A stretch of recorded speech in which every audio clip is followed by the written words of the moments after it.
So you want to build the Aberrant Mind Sorcerer from Tasha's Cauldron of Everything, but you're stuck on the most important part. How do I create a compelling backstory and roleplay my character to its fullest? Lucky for you, I have a system that works wonders for such a task, one that I've already applied to every class in D&D 5e. But now I want to augment that series with each official subclass available. If you're not familiar with the color pie and how it can be used to craft the most robust characters at your table, then don't worry, because I have a vast library of videos that you can watch after this one to best get a handle on it. And truthfully, it's sometimes just better to dive right in and see it in action. So let's not waste any more time and talk about the Aberrant Mind Sorcerer.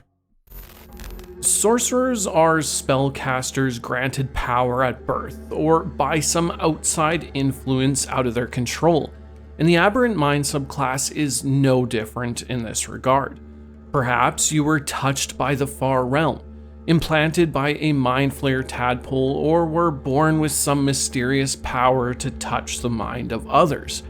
Whatever the case may be, you now are the host of psionic magics that allow you to speak to others telepathically, summon tentacles and aberrations, or otherwise manipulate the will of those around you.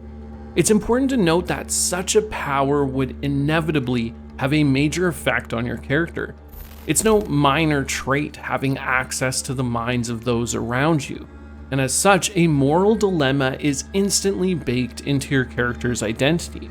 Think of how such a power would shape someone when they grew up being able to read or shape minds. Is this something that they use to calm the unnerved, or is it something they use to get ahead in life, as no secret can be kept around them? Do they accept this power with open arms, or do they use it with reluctance only when needed? Whatever the case, this power is one of control and manipulation, whether for selfish or selfless reasons. This is why there are but two colors that I believe can best describe this subclass, and in turn, your character. Those are black or blue.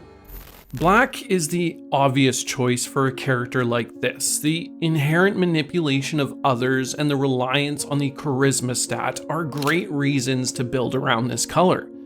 In many ways, black is a color who wishes to exert its will on others.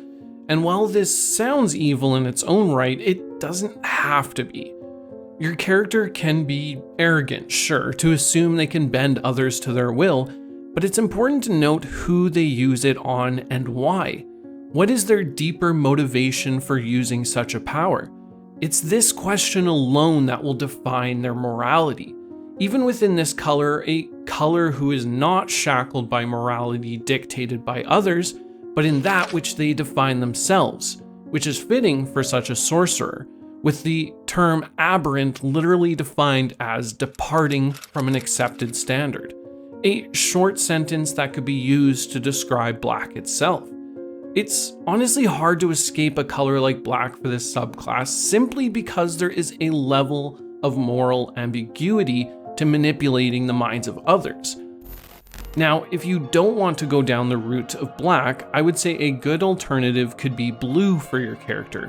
What if your sorcerer was merely a curious individual who was digging into some magic they didn't quite understand, and their mind was forever altered by what they found beyond their own reality? As such, they simply use this power to feed into their endless curiosity, reading minds to uncover truths, telekinesis to manipulate objects, or utilizing sending to communicate with others via thought. This kind of character may not even see the moral dilemma in front of them. In a way, they are oblivious to it, as to them they are simply dealing in truths hidden.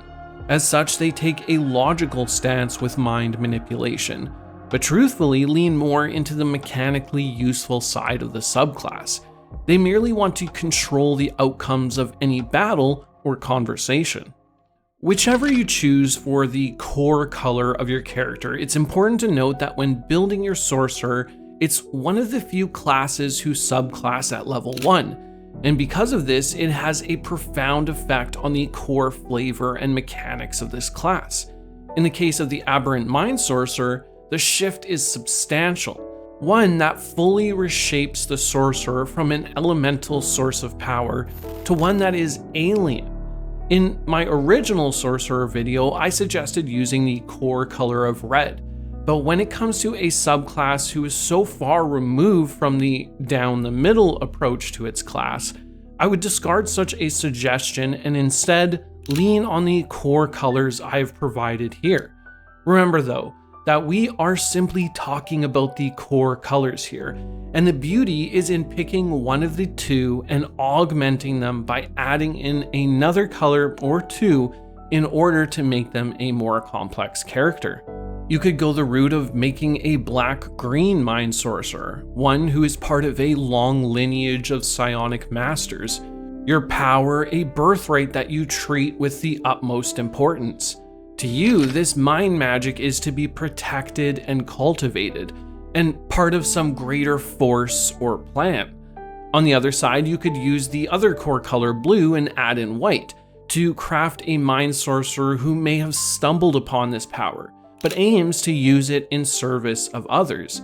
That is, once you can master it for yourself. In truth, the best way to solve what colors your character would be is to ask how they came upon the power and then how they plan to use it. A question vital to any sorcerer really, but in the case of such a morally ambiguous one, the question of application is a major driving force on your character's personality. In the case of enforcing your will upon others, start with black, while in the application of distorting truth or in that of the curious exploration of the mind, go with blue. Then choose a color pairing that will further enhance their motivations. Once you have all that in place, you will have an Aberrant Mind Sorcerer who feels like a real person, and one whose motivations are set in a way that allow them to play themselves. Thanks for watching the first in what may become a new series of bite-sized subclass color pie guides. If you want to learn more about the color pie in order to make better characters, then check out this playlist here. And if you want more of this, then be sure to let me know what subclass you would like to see next. With that, friends, I will catch you in the multiverse. Bye.